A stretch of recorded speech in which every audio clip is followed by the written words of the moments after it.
Hello everyone, so today I'm going to be mixing it up a little bit and doing a little bit of a voiceover for my nutrition class. And so recently we did a daily log of what I've been eating and some physical activity, and I realized that I have a very low consumption of A, vegetables, and B, carbohydrates. I had been up on fat and protein.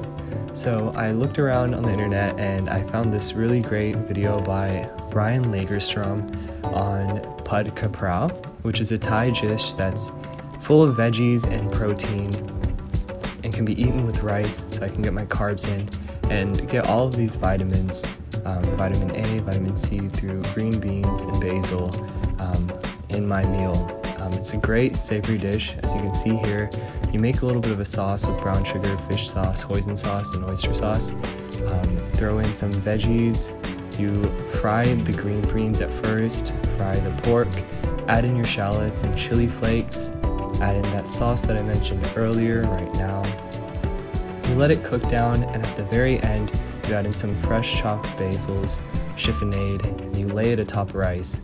You have yourself a really nice dinner. MyFitnessPal has some Prao recipes ready to go, so you can get that into your daily logs if you see fit. Thank you for watching.